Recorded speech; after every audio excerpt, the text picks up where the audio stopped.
বিসমিল্লাহির রহমানির রহিম। টিভির পক্ষ থেকে দেশ এবং বিদেশে যারা দেখছেন সবাইকে ধন্যবাদ জানিয়ে ভিডিও শুরু করছি। জগন্নাথপুরে বজ্রপাত, গাছের মধ্যে পড়ে গাছ ফেটে চৌচির।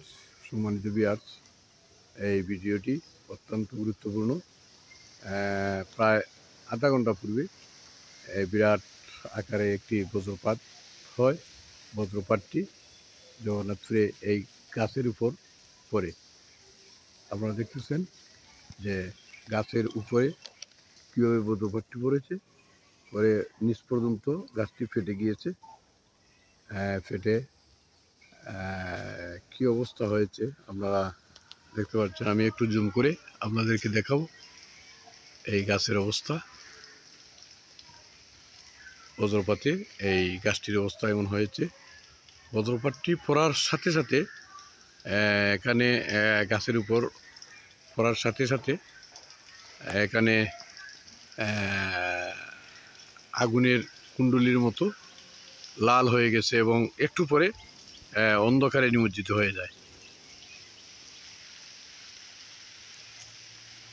প্রত্যক্ষদর্শীরা জানান এবং আশেপাশে আমিও ছিলাম। বিকট আওয়াজ হয়েছে, যেটা সহ্যের এবং ধৈর্যের বাইরে ছিল। সম্মানিত ভিউয়ার্স, এই গাছটি একটি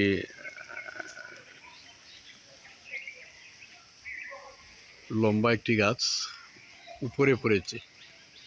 দেখতেছেন বহু উপরে এই বজ্রপাত পড়ে একদমই নিচ পর্যন্ত ফেটে চৌচির হয়েছে এবং গাছের কিছু অংশ চতুর্দিকে ছিটকে পড়েছে। এই দেখতে পাচ্ছেন, আমরা দেখাই। এই হলো একটি খণ্ড, গাছের একটি টুকরা এবং আরও ডালপালা আছে।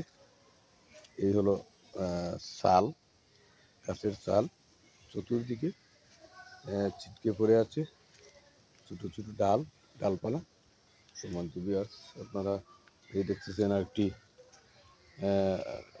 ছাল আছে গাছের। এমন বিকট আওয়াজ হয়েছে যেটা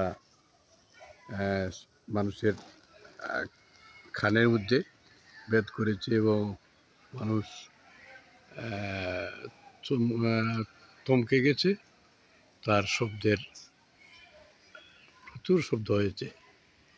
সম্মানিত ভিউয়ার্স, ভিডিওটি আপনারা দ্রুত শেয়ার করে দিবেন এবং মানুষকে দেখিয়ে দিবেন এই গাছটির উপরে বজ্রপাতে ক্ষতি হয়েছে এবং বজ্রপাতের কারণে গাছটি ফেটে গিয়েছে।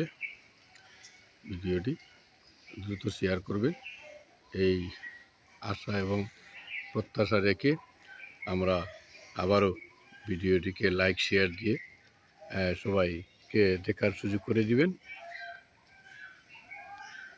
এই হলো গাছের উপরের অংশ, উপরে পড়ে একদমে নিচ পর্যন্ত গাছটি ফেটে গিয়েছে।